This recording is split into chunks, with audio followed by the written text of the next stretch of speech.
ഈ 7 ദിവസങ്ങളിലായി ഏതാണ്ട് 3 ലക്ഷത്തോളം ആളുകൾ നിയമസഭാ പുസ്തകോത്സവം കാണാനും പുസ്തകോത്സവത്തിൽ പങ്കെടുക്കാനും വന്നു എന്നുള്ളതാണ് ഈ പുസ്തകോത്സവത്തിൻ്റെ പ്രത്യേകത. കേരള നിയമസഭയെക്കുറിച്ച് സ്വാഗതം പറയുമ്പോൾ സൂചിപ്പിച്ചു, ലെജിസ്ലേറ്റീവ് അസംബ്ലി ഹൈലി സ്റ്റെറൈലായ ഒരു ഏരിയയാണ്. അവിടേക്ക് പ്രവേശിക്കണമെങ്കിൽ ഐഡൻറ്റിറ്റി കാർഡും പാസും എല്ലാ സംവിധാനങ്ങളുമുള്ള ഒരു പ്രദേശമാണ്.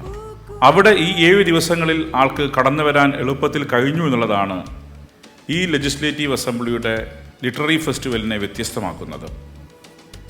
ഇന്ന് രാത്രി 9 മണിയോടുകൂടി വീണ്ടും ആ വലിയ ഗേറ്റ് അടക്കപ്പെടും. ഇനി ആളുകൾക്ക് നാളെ മുതൽ പ്രവേശിക്കണമെങ്കിൽ വീണ്ടും പാസും ഐഡൻറ്റിറ്റിയും നൽകേണ്ടി വരുമെന്നുള്ളതാണ്.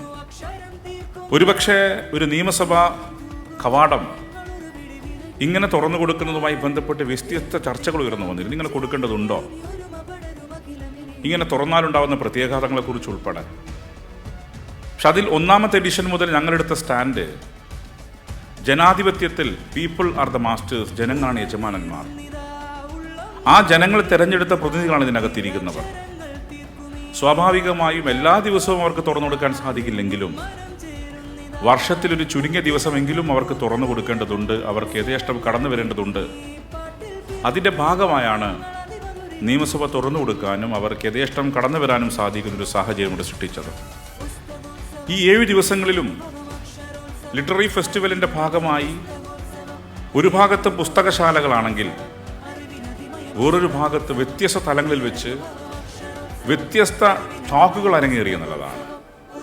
കോൺവെർസേഷൻ, സോളോ ടോക്സ്, വിവിധ പുസ്തകങ്ങൾ അടിസ്ഥാനപ്പെടുത്തിയുള്ള ചർച്ചകൾ, കവിയരങ്ങ്, ഇങ്ങനെ കഥയരങ്ങ്, ഇങ്ങനെ വ്യത്യസ്തങ്ങളായ ഡിബേറ്റുകൾ ഈ 7 ദിവസവും ഇതിനകത്ത് നടന്നു. എല്ലാ അർത്ഥത്തിലും നിയമസഭാ പരിസരം സമ്പന്നമായി മാറി എന്നുള്ളതാണ്. ഇവിടെ ഉദ്ഘാടന സമ്മേളനത്തിൽ വെച്ചാണ് ബഹുമാനപ്പെട്ട മുഖ്യമന്ത്രി ഞങ്ങളോട് പറഞ്ഞത്, സംസ്ഥാന തലസ്ഥാനത്തെ യുനെസ്കോയുടെ വേൾഡ് ബുക്ക് ക്യാപിറ്റലിനകത്ത് ഉൾപ്പെടുത്താൻ ഈ ലിറ്റററി ഫെസ്റ്റിവലിൻ്റെ പശ്ചാത്തലത്തിൽ ലെജിസ്ലേറ്റീവ് അസംബ്ലി മുൻകൈ എടുക്കണം. യഥാർത്ഥത്തിൽ തിരുവനന്തപുരത്ത് ഹേ ബുക്ക് ഫെസ്റ്റിവൽ നടന്നിരുന്നു 2010-11 വേൾഡിലെ ഏറ്റവും വലിയ ബുക്ക് ഫെസ്റ്റിവൽ ആയിരുന്നു. അതിൻ്റെ റീജിയണൽ ബുക്ക് ഫെസ്റ്റിവൽ തിരുവനന്തപുരത്ത് നടന്നിരുന്നു. പിന്നീടൊരു ഘട്ടത്തിൽ അത് മുടങ്ങിപ്പോയി. ബഹുമാനപ്പെട്ട മുഖ്യമന്ത്രി ലെജിസ്ലേറ്റീവ് അസംബ്ലിയോട് ആവശ്യപ്പെട്ടതും അഭ്യർത്ഥിച്ചതും വേൾഡ് ബുക്ക് ക്യാപിറ്റലായി തിരുവനന്തപുരത്തെ മാറ്റാൻ യുനെസ്കോക്കകത്ത് നിങ്ങൾ യുനെസ്കോയുമായി ബന്ധപ്പെട്ട കത്തിടപാടുകൾ നിങ്ങൾ നടത്തണം. മുഖ്യമന്ത്രിയുടെ ആ നിർദ്ദേശത്തെ മാനിച്ചുകൊണ്ട് യുനെസ്കോയുടെ വേൾഡ് ബുക്ക് ക്യാപിറ്റലാക്കി തിരുവനന്തപുരത്തെ ഉൾപ്പെടുത്താൻ ആവശ്യമായ രീതിയിൽ ഇടപെടലുകൾ ഞങ്ങളുടെ ഭാഗത്ത് ആരംഭിച്ചു എന്ന് ഈ ഘട്ടത്തിൽ ഞങ്ങൾ അറിയിക്കാൻ ആഗ്രഹിക്കുകയാണ്. അപ്പോൾ എല്ലാ അർത്ഥത്തിലും പുസ്തകോത്സവം വൻ വിജയമായി മാറി. KLIBFൻ്റെ 3rd എഡിഷൻ അവസാനിക്കുമ്പം ഞങ്ങൾ സംതൃപ്തരാണ്.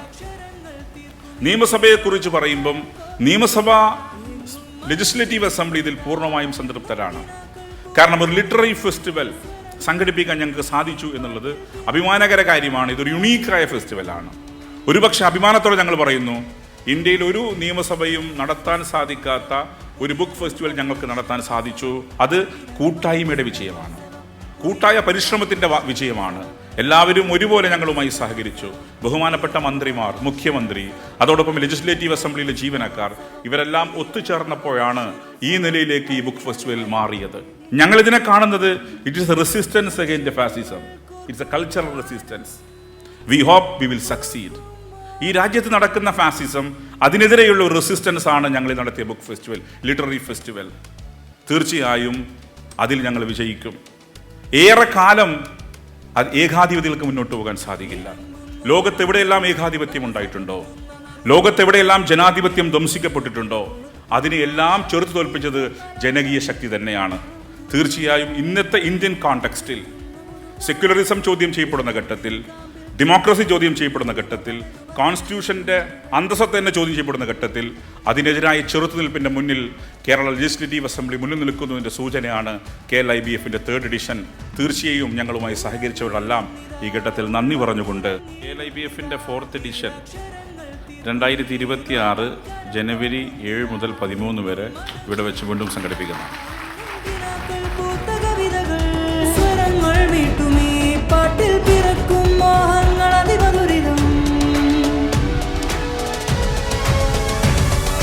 പുസ്തകോത്സവം, പുതിയൊരനുഭവം, അക്ഷരോത്സവം, അറിവിനതി